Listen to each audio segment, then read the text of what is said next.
Welcome to the Sushi Swap Onsen AMA, where we bring on projects that have partnered through the Onsen program and give them a platform to reach a larger audience. Today we're here with Zeus and Wartull from Olympus DAO. Thanks for joining us.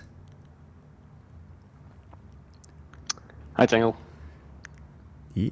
Thanks for having me. Absolutely, guys. Thank you. Yeah, I'll just warm up here with a few questions for you guys, and then we can open it up to the community as we get going. And if you want, if you're in the stage, if you want to get up on stage, if you want to come up, or if you're in the audience and you want to get up on stage, please just raise your hand at the bottom. There's that little hand button. We'll keep an eye on that as we kind of get into things. We can bring you up and you can ask your questions that way. Or there is the AMA text questions, which I see is already popping off. And yes, this is going to be this is recording right now and will be uploaded afterwards. We'll give some details on that.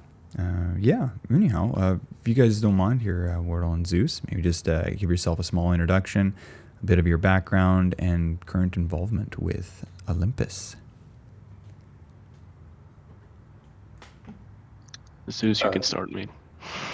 Okay. I'm Zeus. I'm a contributor at Olympus. I focus a lot on like the policy side of things. If you're unfamiliar, we're trying to build a currency at Olympus. So, a lot of that has to do with monetary policy. Been around since the start, next to my Wartull as well.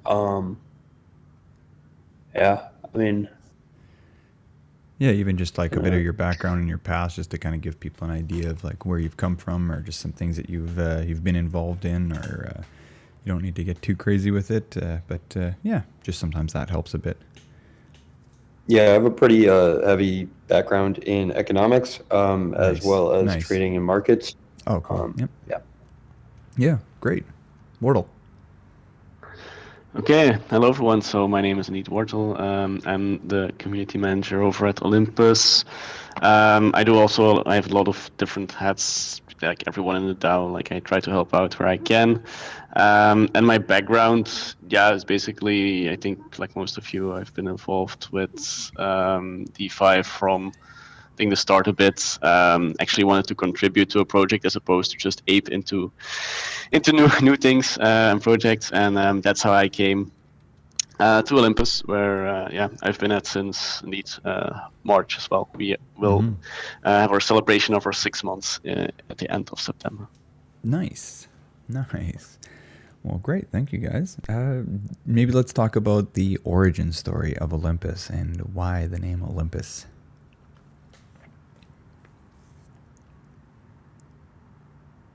Zeus, that's your cue, man. Sorry. I think it really comes down to the fact that there's this like strong irony in working in the cryptocurrency industry, yet there's no actual currencies in this industry. So I think we have a lot of assets, but it's kind of proved over time that there's more to a currency than just the ability to send money from place A to place B. So because of that, we've seen this proliferation of, stable coins. And, with that, like, I remember just looking around a year ago now, at the space as DeFi summer kind of wrapped up, and just, being very struck with how USD denominated everything had become. Everything from on centralized exchanges with trading pairs to, farms in DeFi. And just, I think that if this industry is really going to achieve its goals, it needs to have its own, digital native, currency and medium of account and medium of exchange. So that's kind of where Olympus came from. We have a lot of pieces that really try to serve to, in a long-term fashion, like enable actual currency use. The same way that you use, whatever, USD or whatever currency that you use in your day-to-day life. Yeah. Okay. Well, and let's maybe tie that now into like just giving a quick overview of just a quick light overview on of how this is how Olympus kind of works and functions, and we can then we'll get into the details of each of those things. So just to kind of give a broad idea of what's going on for those that don't know, and then let's dive into the details afterwards here.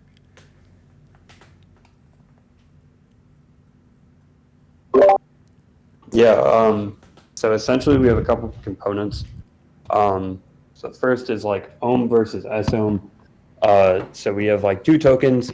They're always worth the same amount as each other. But when you buy ohm, you generally would stake it, and then you earn sOHM, or you hold sOHM, which earns more ohm on top of it. The purpose there being that we offset some level of growth onto supply instead of price. So that enables price consistency, where we can grow over time, but the price doesn't necessarily like move. With the reasoning there being that if you have something like Bitcoin, where it's if it's not designed, it's expected to, and does just kind of only go up. And that's great for an asset. It's not very good for a currency, because you're effectively just deflationary at all times, and being hyperdeflationary is almost just as bad, if not just as bad, as being hyperinflationary. They're kind of the same thing in a lot of ways.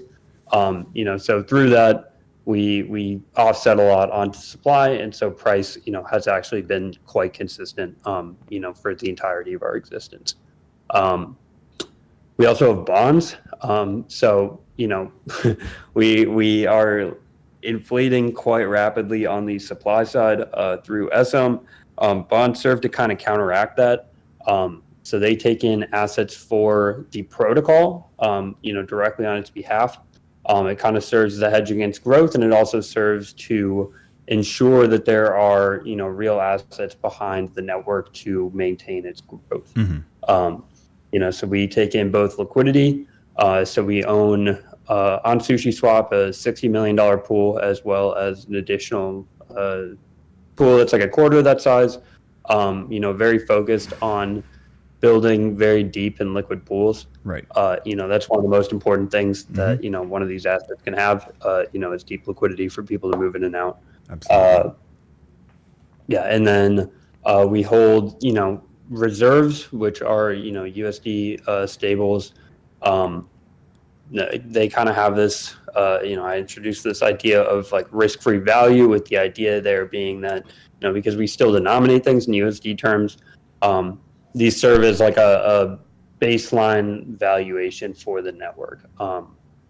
Since if you're measuring in one asset, then if you hold that asset, you can kind of provide a riskless minimum value to the network. So those serve to, should we need them in the future in times of lower relative valuation, so value relative to our assets, they can be deployed into the market to, either provide exit liquidity or reinflate the value of the network. And then additionally, we utilize those assets to earn more, just use them productively. So one of the ways that we do that is by deploying some of our liquidity. We have earned a healthy amount of sushi, which we're very happy with. As well as some STK Aave and smaller amounts of other coins. Got it. Yeah. That's most of it. Yeah. No, that's great. That's great. With kind of the next thing I wanted to tie in here as we start we'll dive into staking and bonding a little further here, just with more details. But for a lot of people, they're seeing the 3-3 and the 1-1. Let's maybe break that down. Let's talk about 3-3 and 1-1 and what that's all about. Yeah, so I'll maybe take this one. So 3-3 basically is a game theory optimal approach to Olympus. So when Olympus was launched, there was this Medium article that Zeus actually made, where it showed the relationship between staking, bonding, and selling, basically. So 3-3 means in a state where everyone is staking. So 3 is the first 3 stands for your action. The second 3 stands for other people's actions, and if everyone stakes, there's actually a mutual benefit, of course, like in game theory, where that benefit is greater than, for example, of course, when everyone is selling, but also with bonding, 1-1 actually means that that your bonding and your benefit then is both 1, while trio is of course bigger than 1, so staking is there maybe more attractive. But also, of course, we like people who bond. There's also some versions of that. You have people who 4-4, meaning that they stake the ohm they get through bonding. That's also something. But the 3-3 meme actually is like a bit of a meme, but it portrays a bit how our community is, where everyone is in it for the long run. Everyone will stakes, like I think 90 something % of ohm is staked at this moment. So that also shows quite a high staking amount, and that's why 3-3 actually grew a bit into this this thing that you now also see with other communities, which is quite fun. For example, Tokamak also now uses the reactor gamma reactor, right, meme. So it's funny to see that it also pops up across DeFi, that we've set a trend with that. Yeah, that's really cool. Yeah, it's so if anybody you're seeing, ever see a lot of 3-3s in the room here, so shout out to 3-3s. Yeah, sweet.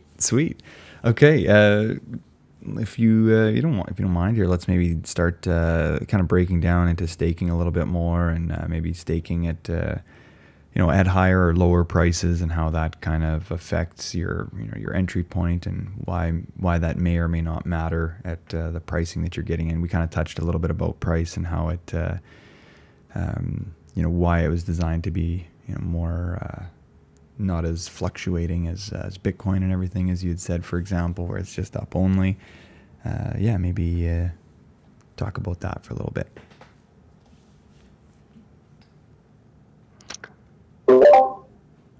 Yeah, so there's this cool, I find it interesting, dynamic where, effectively, so the staking rewards are, quite high relative to what you'll find elsewhere. It's, I think at this point, like 0.4% every 8 hours compounding. It has this very cool dynamic where, I've seen people compare it to like DCAing for you. It has that effect where essentially your buy-in is just lower and lower every single day, in a nominal sense on the market. So you're constantly having the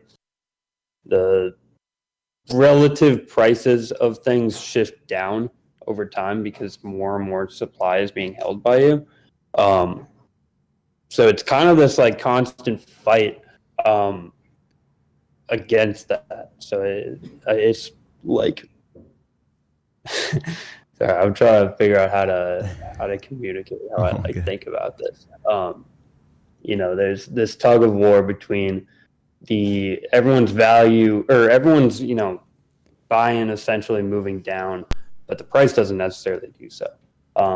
There is the bonds introduce pressure downward into the market, and so there is some level of path of least resistance being down, but that's generally not what we see. Not even like, sorry, I'm having a tough time with this. All good. Yeah, sorry, I'm kind of losing my place. Yeah, I'm gonna pass it over.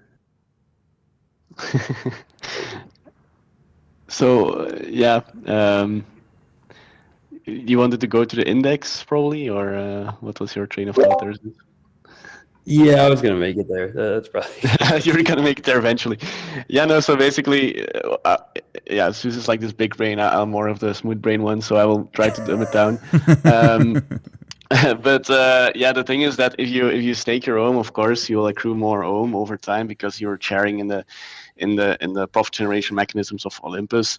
So when you, for example, now stake 100 ohm, and with the APY that we have, it's quite a high APY, but that's because we can actually mint ohm per $1 equivalent backing of our treasury, and we have like I think 1.4 million now of ohm outstanding, while we have in 38 million last time I checked, risk-free value as we call it. So that means that if everything goes to zero, we would still have 38 million, right? So we can still mint, I think, 36 million ohm with what we have today. So that's why we are actually able to give these APYs out that are quite high and sustain it for, I think, now 300 plus days. So if you stake now today, you actually, or no, I don't want to say guaranteed because you never know, but you are quite certain that at the current APY, we will be able to sustain it for an amount of days. And that's why every day when you just hold your ohm, your risk actually goes down a bit because you will have more ohm that ohm is backed. And that's why, for example, some people that bought at our very, very top, like 1,400 something we were trading at back in April, I think, even though the price is now 323, they are still quite in profit because of that rebasing mechanism of Olympus. I think that's a bit the gist there. Yeah, perfect. And then let's maybe just touch on rebasing here for people that don't understand how rebasing would work and how being in profit after having a $1,400, buying at $1,400 and now the price is 300 and some. For most people that means you got wrecked. However, in this scenario, you did not. Maybe just kind of break that out for some, kind of how rebasing works in this case, and maybe some mechanics behind that, and some give some people some idea and some numbers there. Yeah, so basically every 8 hours, like a rebase happens, which means that you would get for your staked amount, what we call sOHM, you get extra sOHM. So that's who said 0.4 something percent will actually be added to your balance of sOHM. So if you have 100 sOHM now, within 8 hours you will have 100.4 sOHM, and that sOHM can be exchanged for an ohm. It's a one-on-one relationship, and that's why if you hold, then even though if the price stays constant, due to that rebasing, you actually have an increased amount of tokens, which is also profit. So that's why we often say that Olympus is not really a price play. Right now, we're still in the expansionary phase, but it's more about what we call like market cap is more important. So, for example, again, when we were trading at 1,400, we were 100 something million market cap, maybe a little bit more. Now we are at 470 million, even though the price is lower. So that's why, it's more important to look at the market cap and also at the backing per ohm. So for each ohm, there is, of course, also assets in our treasury. So that's also important to see, well, 1 ohm represents this amount of backing. And in the very beginning, when it was trading at 1,400, that was like very, very low. But nowadays, I think it's around $30 risk-free, as we call it, per ohm. And if you just look at market value, that's even ×2 or ×3 of that. So that's also an important aspect. And I'll post like a little chart in the chat, which makes it easier for the people that are here to understand this concept. So can I post it here? Doesn't work yet, but yeah, but it basically shows the index price of ohms. So where we take that rebasing, not possible. We take that rebasing into account, and that then shows a bit why the price really doesn't matter that much in if you're just staking. I'll post a link to the Dune dashboard where everything can be viewed. Like there is a chart which is called index adjusted price, and you can see it for yourself. So this Dune dashboard contains all information you need about Olympus. Very interesting metrics that we use on a daily basis to make, for example, also our policy decisions. Yeah, nice. For those listening, dune.xyz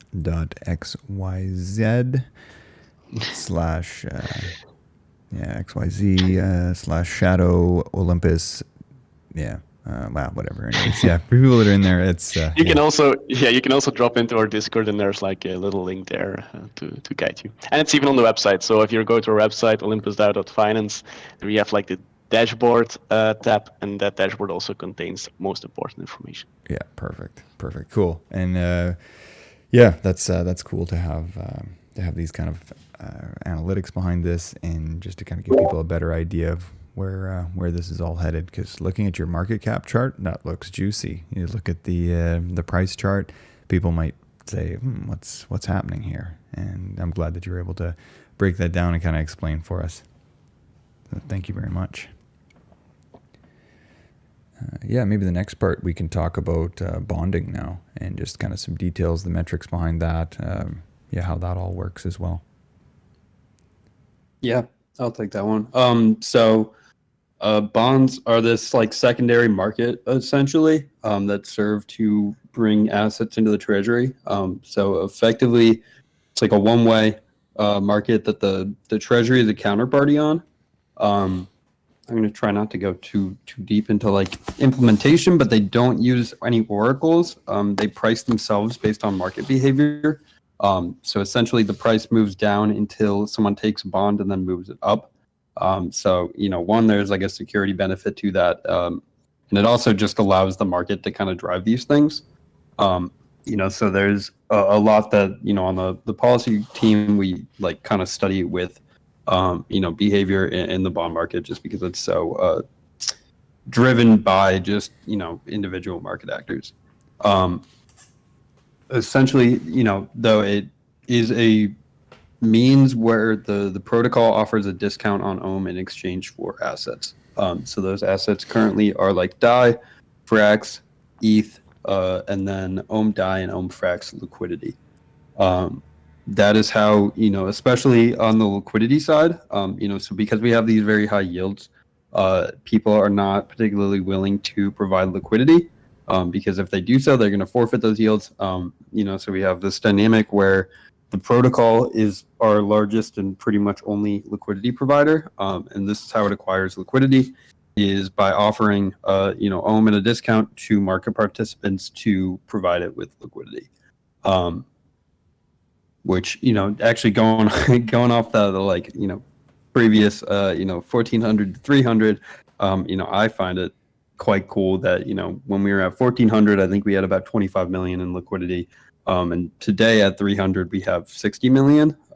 So that's a pretty opposite dynamic than you'll see in most places. Generally liquidity will be correlated with price. But through these, we've kind of been able to transcend that and, accumulate a lot more liquidity than price has depreciated. Mm-hmm. I mean, that's pretty much how we take things in. It's pretty hands-off process. There's like high-level variables called BCVs that we're able to, control, and those effectively moderate the rate of inflow of any given asset. But, other than that, it's, not particularly controlled by anyone. It's very market driven. And yeah. Yeah. Okay, cool. With with the actual, like some numbers behind this too, like with bonding, how long does that last? Yeah, gotcha. So it is a 5-day term currently. I think it's about 5 days and like 2 hours. So that's like equivalent to what we've got, 33,110 blocks. Is that accurate? Mm-hmm. Yeah. Nice. And it vests linearly. So that's a good thing to understand, is that when you create a bond, over the course of those 5 days, your payout will become available to you linearly. So, one day in, it'll be about 20%. The next day, another 20%. There is a level of edge in like claiming and staking your payout, because you're paid in ohm. You are not earning rebases on the balance that you will receive from bonds. And so I think that there's like this misconception where the bonds will offer a discount. There is a rate of return for staking for the same period. So it's about 6.5%. Some people will believe that, you shouldn't bond unless the staking return is lower than the bond return. So for example, the bond ROI should be greater than 6.5%. Otherwise, you might be leaving money on the table. the dynamic is not quite that. So you can claim and stake your payout as you receive it. And so, if you got a 6% discount, you might, once a day claim your payout and stake it. And if that's the case, you're going to end up with somewhere around a 9%, ROI for that period. And so the effect is that, I think the equilibrium discount is actually about 2.5% if you were to claim every epoch. If you claim once per day, it's around 3%. And that is because you earn staking rewards by, staking that payout as you go. All right, sweet. Hopefully that makes sense. There's kind of a fusion strategy between the two. Okay, cool. If anybody's got questions as well, please, I'd love to have you up on stage. Let's get you up here and ask your questions. Just raise your hand down at the bottom. There's that little hand button. Click that and be happy to have you up here and ask questions. We've been kind of monitoring the AMA text questions. I don't know, is there anything coming in here? I just see something now. I'll have to look back a bit. The Olympus DAO site lists the current 5-day ROI for staking and the 5-day ROI for different bonds. Also, that's just sorry, reading that out as looks like that's an answer. How does Olympus differ in OPSEC in regards to like with things like the algo coins like Tomb, Titan? Tomb and Titan right now. How does Olympus differ in its to prevent exploit? I think you guys kind of touched on this a little bit earlier, but maybe just dive into that a little more. Just with like how when you were saying like when it goes to zero, you still have in the event of a run. Yeah. So one is that we don't use any oracles anywhere. So if you look at a lot of exploits, they will generally be something with oracles or with integrations. So we have neither on a direct basis. The system is very segmented, so kind of with the intent of segmenting risk as much as possible. So something, if it does go wrong in one place, is not systemic. You keep it contained so that, you can separate concerns. In terms of Titan, I think that was an infinite mint glitch. So as far as I'm aware, there's not any of those, with us. I think that if there were, we probably would see it by now. That is the good thing with time passing is that, a lot of the time if there's an issue, it just takes time passing for something to happen where it's really, shown. And so, we haven't seen anything so far. I'm of the expectation that we will not. And I think that, as time goes on, that becomes more and more likely. Yeah. So, I'm a big one with, we also don't use proxies. That's another one that will often, create issues. The system is very much, built to withstand kind of those common, technical things that cause problems, with those being generally oracles, proxies, and then, integrations where, a lot of the time it's a dangerous thing to, introduce code that other people have written,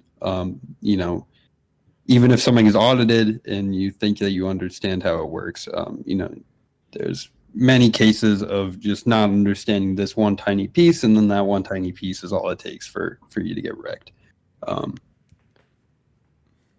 Maybe another thing that also is often brought up and how I explain it to people that might not be that familiar with Olympus and with crypto in general is that big difference with Olympus is that we have these funds locked in our treasury. If you were the last one holding Titan, you would feel very, very bad, right? If you're the last one holding Ohm, you actually have a claim on our full treasury, which is, as I said, 110 million in market cap. But if you just take the risk-free value of that, so just the dollarized amounts, you would still have a claim on 38 million.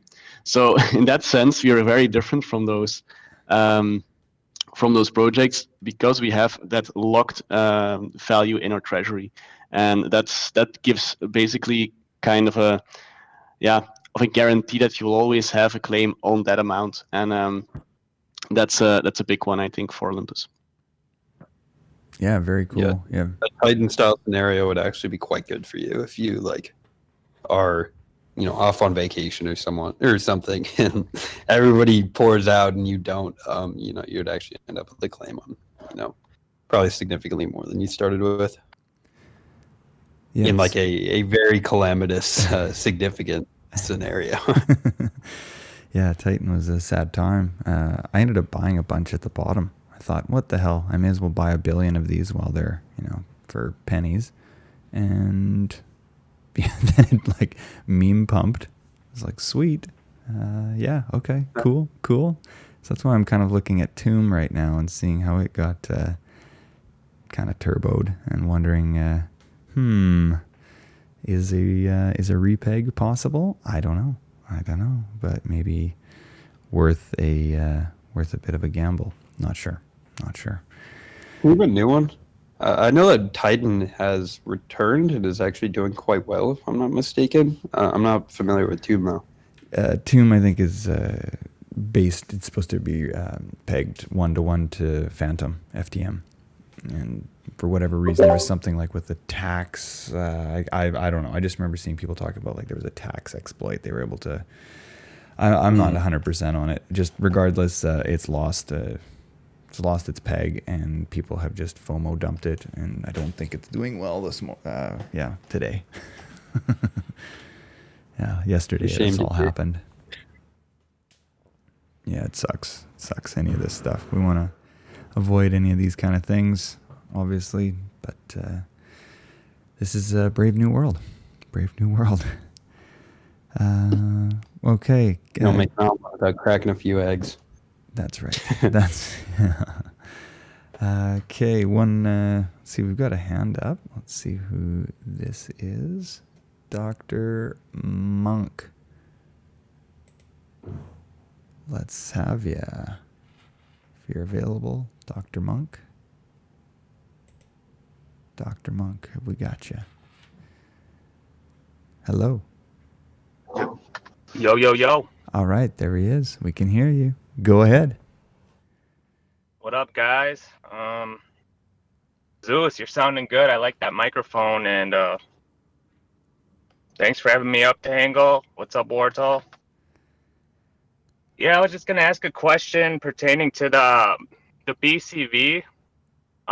You mentioned it, and I know there's been a bunch of people who've tried to copy this concept of bonds, and seems to have kind of had issues being executed. And do you think that has something to do with maybe these projects getting too big too fast? Is this a BCV parameter miscalculation on their part, or have you delved into any of these quote unquote forks or copycat systems that have tried to spring up that haven't been able to maybe get the traction that you have? Yeah, I mean, so for one, I don't think that it's an issue of too big too fast. Just because I felt that we did the same thing, and we're still standing.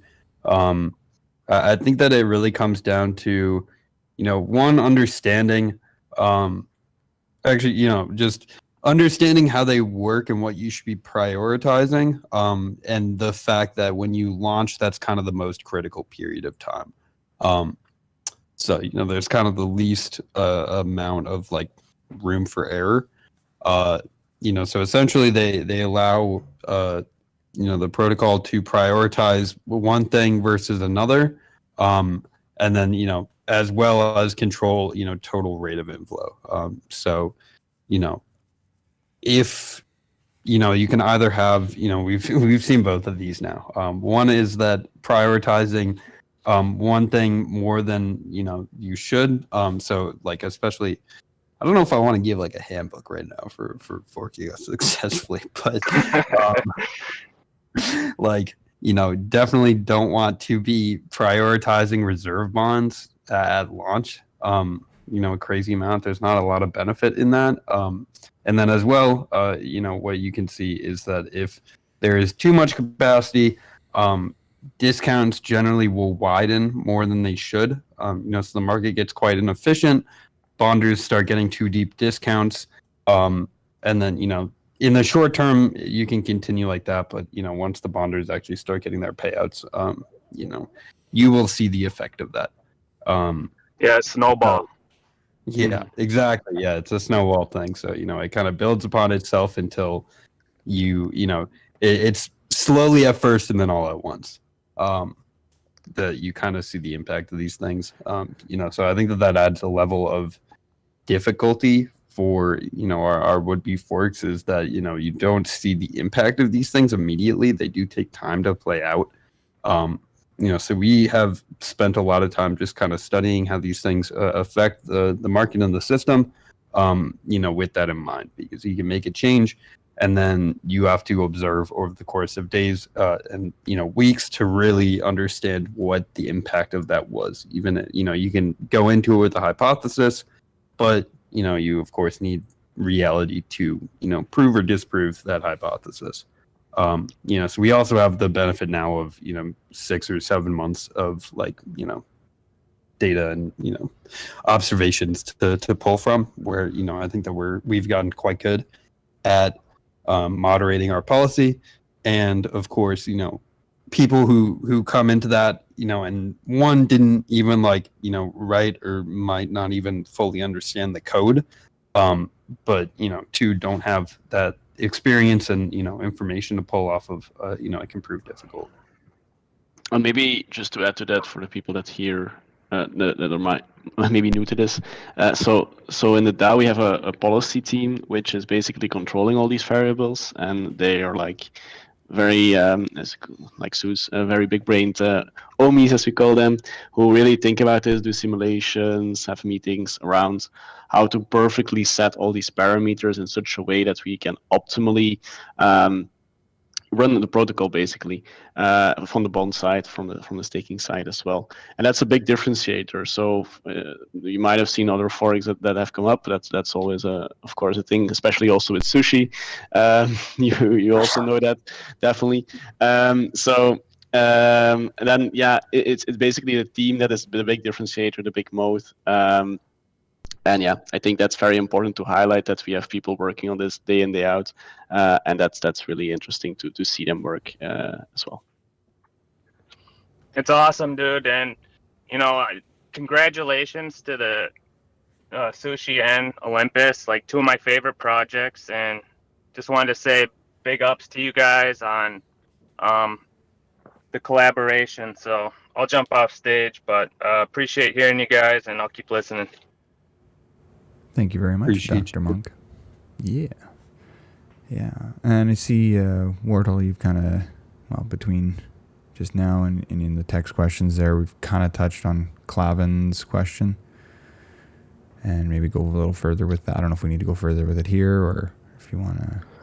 Yeah, it's a question around the Treasury and how that is set up, right? So the Treasury, of course, controls quite a lot of funds. There is a multi-sig in place to secure those funds. Currently, it's 2 out of 4. Will the next today probably still be a 3 out of 5. We can, of course, increase that. We are looking into on-chain governance as well to make that even more decentralized. That's the aspect there. And they're that's a bit it. It's not that much to say about it. We're looking at making Olympus as decentralized as possible. Cool. There are also hard-coded time locks that have been claimed to be overbearing, but I think that's a good thing. So basically everything requires at least a day, if not 2 days, for anything to change on the Treasury side. Also, I mean, this is implementation, but there's no actual logic that really plays out on the Treasury. It's a permission system, and then all the actual logic exists on separate contracts. So the logic for anything needs to be created onto a separate contract and then approved through the multi-sig and then a 1 or 2 day time lock to actually be implemented and have any effect. So it's not like a wallet where we're just like sending money in and out. Yeah. Cool. Cool. All right. Okay. Backfire Capital. Let's get you up here, and then we've got Jason's on there too. Backfire Capital. Thanks, Tangle. Hey, Zeus. Have a follow-up question from yesterday. Thanks for coming on yesterday and talking with us on the Treasury swap. I know we discussed just a little bit like Ohm's plans of taking Sushi and using that to provide liquidity within Sushi, and I know the Ohm die pool is already really successful. Could you talk a little bit about your plans of how you see that happening and what the plans for the future are of other liquidity pairs? Yeah, so I mean, we have a strong interest in building liquidity, and we have a unique dynamic with the protocol being like our sole and major liquidity provider. So if we are willing to extend that to other protocols, and you create a very powerful dynamic where our protocol itself is willing to provide liquidity. We can kind of leverage that. So right now, what you can see is that pretty much every project under the sun is pairing with ETH or DAI or USDC for their liquidity pools, and the effect of that is that you cover both sides of the cost of liquidity in your market. So you might have token A, and you want people to provide liquidity for token A. You need them to not only have token A but also ETH, and you need to pay for them to provide both tokens. So it's kind of a ETH derives a lot of value from the fact that people pair with it, and ETH doesn't provide anything in return for doing so. So it's kind of, it's a very good dynamic for ETH, but, not such a good dynamic for the projects that are, incentivizing liquidity. We can offer a more symbiotic relationship in which, both sides are kind of bringing something to the table and incentivizing or providing liquidity. And, that the scenario there is, quite a win-win for both sides. So, for the project, you would acquire liquidity at a lower cost, and then for Ohm, we gain the utility and the kind of supply sink of being used as a liquidity asset. We really want Ohm to be not only one of the most liquid, if not the most liquid, tokens in the space, but also the most available for swapping with other assets. So we want the default pairing in the DeFi and crypto space to be against Ohm. So you can use your Ohm to buy other assets in the space. That anytime that there is trading activity going on, that it is in one way or another routing through Ohm. So given that that's something that we want, we are willing to expend something to get there, and the result of that should end up being mutually beneficial, not only for us but for the projects that we can work with to build up own liquidity. So because we currently do the same thing as everyone else does. We have a very large pool with DAI. DAI doesn't do a whole lot for us to add that liquidity. We bear the cost of both sides of that pool. As we move towards more collaborative poolings, that dynamic should change for us as well.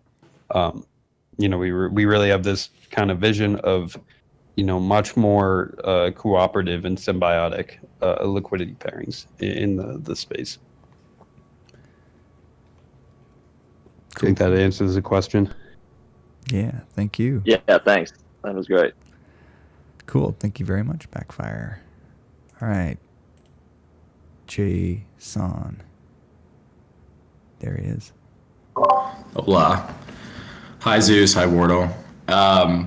Okay, so I had a couple different questions here, and one of my questions was kind of already answered by Zeus. So thank you for the last sort of overview.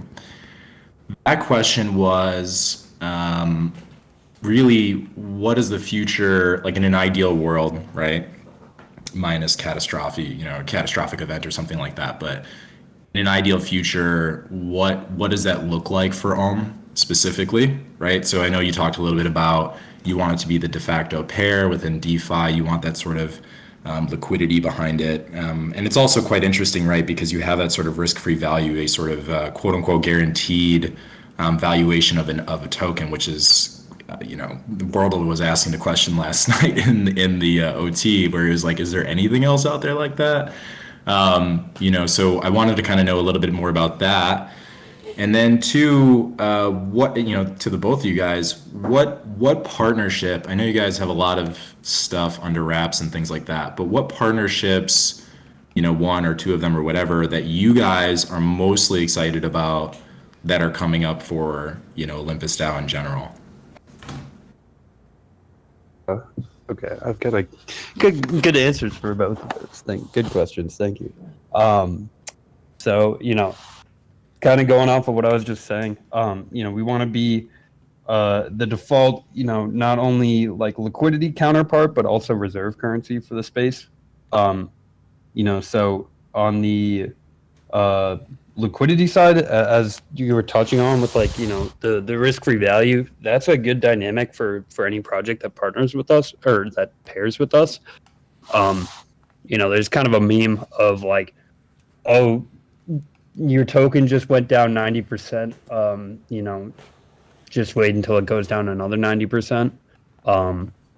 Generally in reference to like alts where they kind of multiply the volatility of ETH. In our case, that actually can't happen. So once we do that first 90%, pretty much at the floor, and there's like not lower to go. So if you're pairing with a token, the price of that token, directly influences yours. So it's a good dynamic if there is a floor for what you're being paired against. So same goes with being used as a reserve currency where you have this level of risk mitigation to a pretty significant degree. We're backed on a risk-free basis almost 10%, and using all the assets behind each token. I think it's 18% backed or 17% backed, which is a strong level of risk mitigation that should make it attractive as a liquidity counterpart and a reserve token. So that's kind of where the Sushi swap comes in, that we proposed, is that we want to push Ohm to be used as a reserve currency for other treasuries. So right now we might have to do that a little bit more manually, but our expectation is that in the future we can kind of lindy ourselves into a position where protocol treasuries want to hold Ohm, and it will proactively accumulate it in the same way that they might with ETH today. Another place to go on that. Well, it might have been my second. Yeah. The second question was, thank you for that answer, by the way. The second question was, what are like the top one or two that you are most excited about, and that goes for Jaws can time into, same with Wartull, because there's a lot of stuff in the works, and I know you guys have been keeping it under wraps, but it would be cool to kind of see what you guys are excited about. Us, the regular Ohmies are just excited about fucking anything, right? So I think it'd be cool to know which ones have precedence with you guys. Hey, Zeus and Walter, should we be a little bit leaky for Olympus Pro, but not give out names? No. No? Okay. This is the place. Well, This is a great place for alpha leaks. We are alpha leak. For me to answer that question, I just want to say I'm more excited to work with the partners for Olympus Pro, but no names. Yeah, that's a good one. So we've been hard at work, tying up a lot of partnerships in the past couple of weeks, and we will have a lot of information about that at FOMO 3, which is starting the 24th of September, which is like a big community event. But also there's one which we will be launching this evening as well at our community night, which starts at 9:00 p.m. UTC. So that's also maybe a little alpha league then, but that one is also quite exciting. I look forward to that one as well. Yeah, and then I'll give an actual name. So, personally, I'm quite excited about Tokamak. So if you're familiar with what they're doing, they have a quite similar vision in terms of like liquidity, or kind of changing the game when it comes to how liquidity is provided. There's really strong synergies between, us wanting to be the de facto liquidity counter pair token and them wanting to become the de facto liquidity providing platform. That, I'm quite excited to work with them to kind of further those goals on both ends. Fair. Yeah, that's one of the ones that I'm super excited about. Tangle, I didn't mean to speak over. If you want to go ahead. No, that's you keep going with that. I was just gonna say, Tokamak was on here, whatever, I don't know, a week or 2 weeks ago. I'm losing track of time here in crypto, of course, but they were here recently and discussed stuff. So a bit of the sushi community is familiar with them and kind of have what a little idea of what they got going on. And yeah, also cool to hear that they are in there. But go ahead, Jason. No, it's funny that you bring that up because it was Zorb for if Wartull and Zeus and Jaws. If you didn't see that, Zorb was on here, kind of promoting to the Tokamak team. He's a character, but yeah, I agree. I was gonna kind of further that point. Zeus is. I think it's amazing that you have basically this reserve currency and you have this liquidity token at the same time. One of the things that I was trying to sort of think about in terms of the future of that relationship was, the way that I understood it, you can either confirm or deny, is that we'd have this ohm reactor, and the ohm reactor, obviously reactors need to be 1-to-1 balanced, right? The ohm side of the reactor will be tied to the protocol to receive the same APY as anyone else who stakes, right? So it would be like an S-ohm side of things. Is that kind of the plan? I don't know if you can say or not. Okay, so it's certainly a question. So if it's not the case, then the basic result is that it's unlikely that individuals are going to LP into Tokamak, just because by doing so you're going to have to forfeit yield, and it's unlikely that people do so. I'm kind of the thinking that we already are the sole liquidity provider for the platform. Kind of the community and myself and whoever is involved doesn't really have an issue with the protocol expending capital to provide liquidity. If there was an issue with that, we would probably hear it by now. And so with that, it puts us into a unique position where we could actually on the protocol level be that liquidity provider depositing assets into the reactor. We can kind of take it on two ends. So, be the liquidity provider as well as the liquidity director. And with that, just kind of, I think that Tokamak is going to work out in terms of behavior quite similar to like Curve with the Curve Wars. So that puts us in a position where we can direct liquidity, provide the liquidity that's being directed, earn additional toka on that, which we can then use to direct more liquidity. And kind of play an aggressive, strategy of accumulating toka to point more liquidity into our markets, kind of in perpetuity. And then, what excites me is when we, use that in a partnership sense, where, we can, help another project by, we have a whole bunch of toka that we can direct liquidity with, and liquidity available to direct. And that can either go into like an ohm die pool, or it can go into an ohm A pool. With both being kind of the same effect for us, but quite different for whoever might be that other side of the pair. Right. Yeah, that's insane. That's kind of what I was thinking as well. Super excited for that. I actually messaged Osvi on the side when I was like going through the math in my head of trying to imagine what that would look like, and it was just really bullish, really exciting. The future is kind of really cool within DeFi. I think there's kind of like these with Olympus DAO and tokamak and protocols like that popping up. It's just it's cool. It's cool to be a part about all this. So and so it's kind of like that meme with the elephant then, huh? Like the elephant sucking its own. Okay, great. Well, I tried to post it, but it didn't allow me. Got flagged. Anyway, thank you guys for answering my questions. Super pumped. I'll see you guys at community night tonight. Thank you, Jason. See you. And just a follow-up question here in about Olympus Pro. Do you have how many megapixels will the camera be? I think the megapixels are currently at 5 or 6. Ooh, 5. Ooh, nice. Yeah. Nice. Yeah. Wicked We'll deal. see.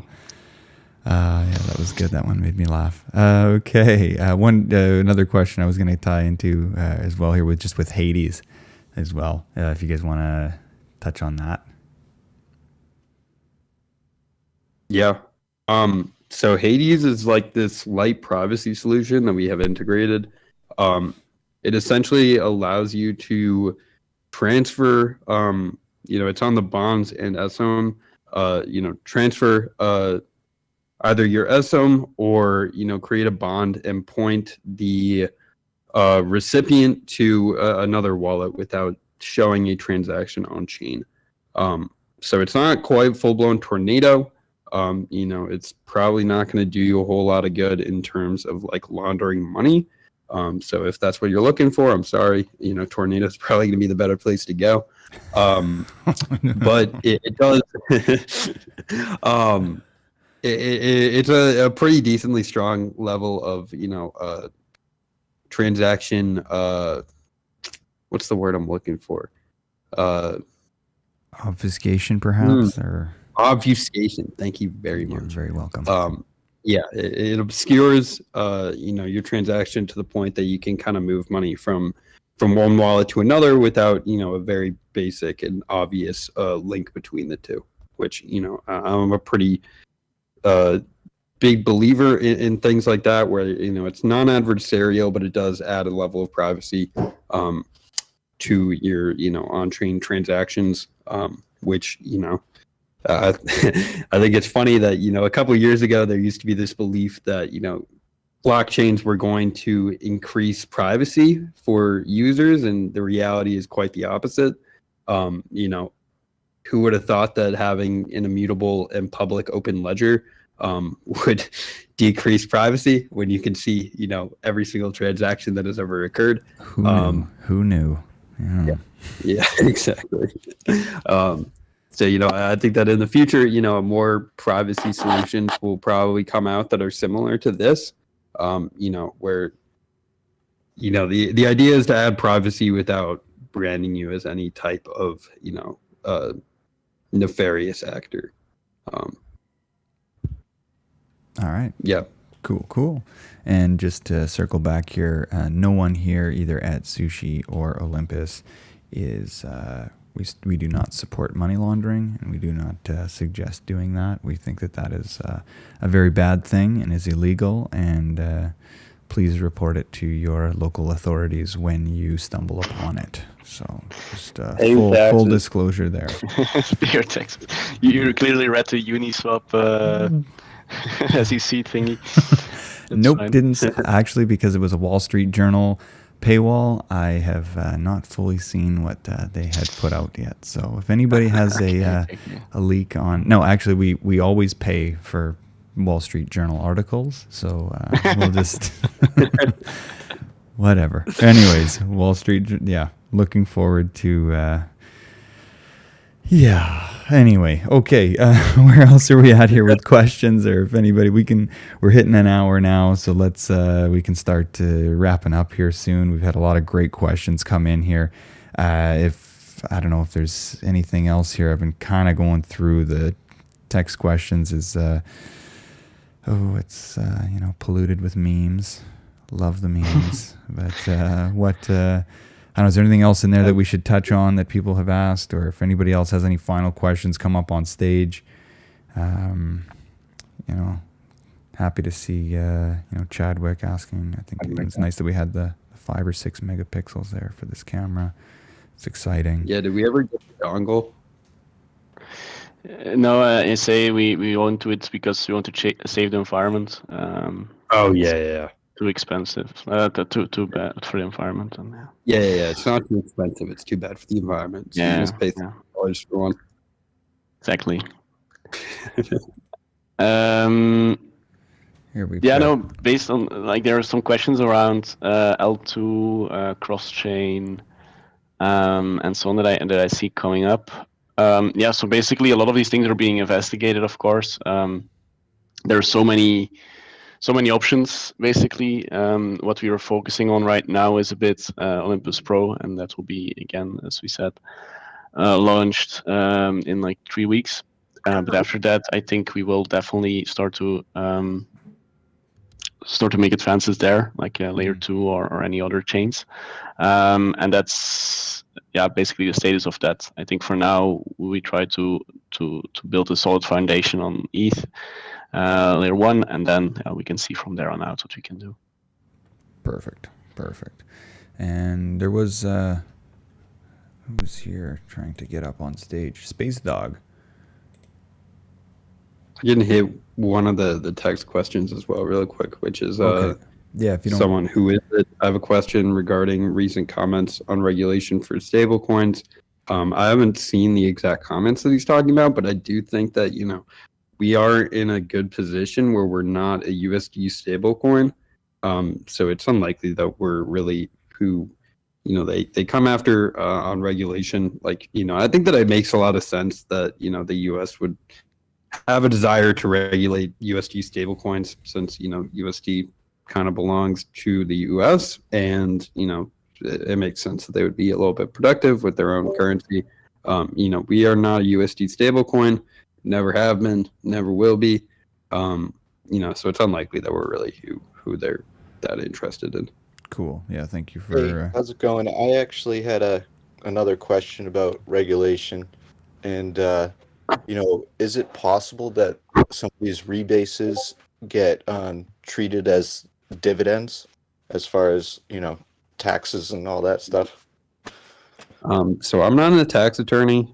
Please do not treat me as such. But I do have the understanding, based on other Rebase coins, that they're generally treated as stock, or like the equivalent of a stock split, and not a dividend. So it's more, that aligns with my own understanding of it, because it's increasing everyone's balance equally in a native fashion. That they are a stock split. It's more the equivalent of just proportionally increasing the supply, and not so much of a dividend or other type of income. All right, thank you. I also had another kind of just more fun type question. I know that throughout Olympus's history, you've had to pivot a lot, and just kind of what is kind of the biggest pivot that you kind of had to make that was unexpected, that you kind of are looking back on now that say that might have been a game changer for us? One that comes to mind is that bonds initially worked quite differently than they do today. So initially it was that when you create a bond, you have the option to take back the principal, or see out to the end of the bond.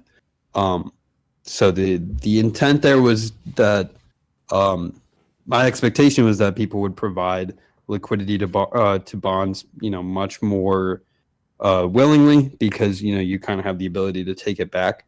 The reality was kind of the opposite, where people were less willing to. It turns out that people would rather just make a decision, and be in that decision.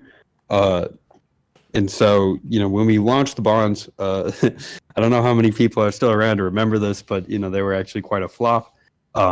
We ended up with, I think, $30K. It was several $100,000, and then everyone pulled their bonds out, and it was very little. Could bought the first bond and then refund it. Yeah. So, we kind of pivoted on that. It changed around how it works a little bit so that, it's how it works today with kind of a linear payout. And once you create the bond, you have created the bond. And they have worked quite well since then. But that was a little bit of a quick shift that had to occur. Just kind of testament to the fact that, expectations aren't always reality. And, you kind of have to adapt to how reality works, or else reality doesn't adapt to how you work. You gotta, do it the other way around. Also, another one was the with bonds was that the bond price when you would claim would drop, right? And there was this one guy who who figured it out, and then he claimed the bond price would drop, and he would then be immediately able to take a very, very nice little discount. So now it's more of a Dutch auction style where the bond price is going down, like in little increments, so that everyone has the same chance to get those juicy discounts. Nice. Yes. Cool. Fun one. Yeah. I saw a question like, Zeus, when do you turn 15? Like 2 more years. Okay. Nice. I knew it. Nice. For the people not in the know, there was this article this week which wrote it is rumored that Zeus is a teenager. So we're a bit teasing him with that. But that's fine. So I'm not sure why, but the same Rari meme seems to have serviced for myself. Well, I'm 12 years old. Yeah, well, I won't confirm or deny it, though. You sound at least 17 when you're up here. So we're really looking forward to your 18th birthday, and then you'll be of legal age in, most constituencies. Exciting stuff. Okay. Yeah. When I don't know, we're kind of we've got a lot of good questions that have come in here, and we've gone through a ton of stuff. I just want to touch on, I guess, like the sushi pool, or what's happening over in sushi with OM DAO. I mean, last I looked, there was like almost 4.5 million in it. 678 sushi getting rewarded every day, 72% kind of APY. You guys have been, maybe just like talk a little bit about your about the pool. We kind of talked about it already a little bit, but you guys have like created a ton of X sushi out of that as well. And I don't know if we want to talk anymore about the token swap idea. We kind of discussed a lot of it yesterday during the forum call. I don't know if there's anything else you guys wanted to touch on with that between those two things there, just kind of in regards to the little bit of sushi stuff. So at least with the Onsen, we actually only have a like small percentage of our LP in there. Kind of as much as we need to earn all of the rewards. So deploying there, it's pretty nice yields, but do so at your own risk because we will fight you. Remember we like our egg sushi. Yeah. Yeah, cool. Yeah. Right on. And so anybody I guess with the token swap thing here, it seems like a great thing, with the community ideas, diversification. I mean, just anybody that's being, homies or ohmies and friendly and all this sort of thing.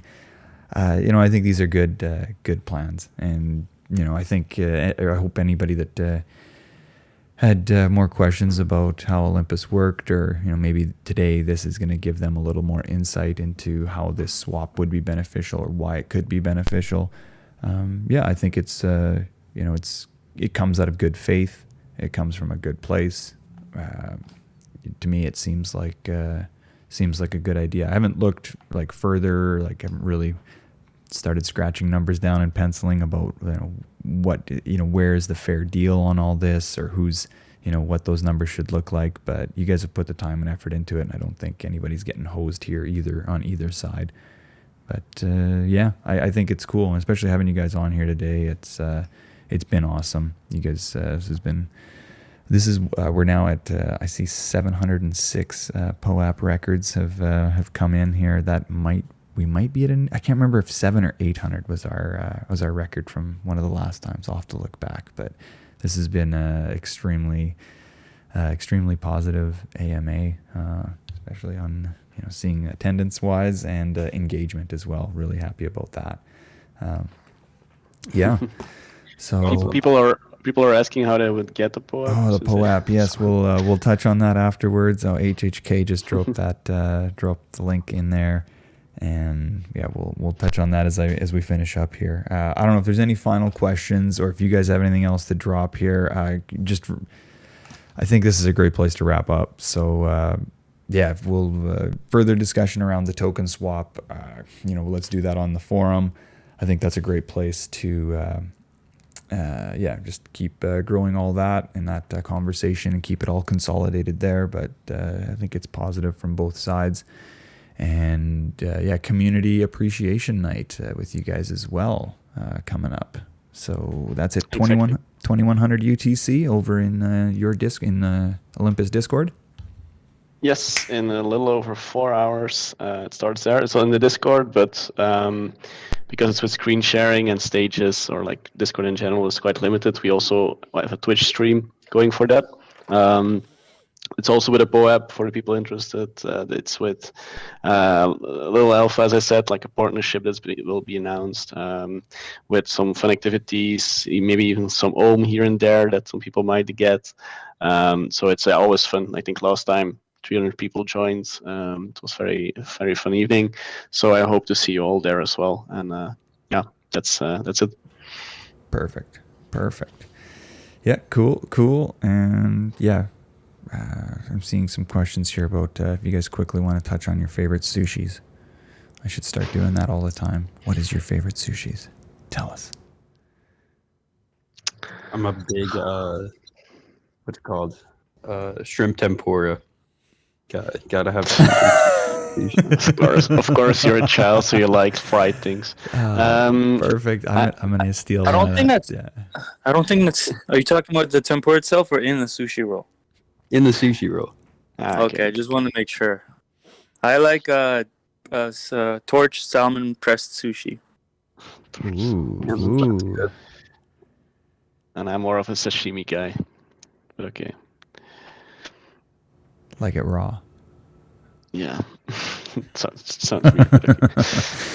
Yeah, that's great. That's great. Yeah, I might say that my favorite is tempura yam, tempura sweet potato. I think I like them. Oh, perfect. Okay. With that, I think you guys. This has been an awesome AMA. I really appreciate you guys coming out and answering everybody's questions here. It's been a full house, great engagement, and looking forward to hopping by and checking out your guys' event this 2100 UTC, so in a few hours from now. With that, do you guys want to drop your website and socials? Your socials are available on your website, I believe.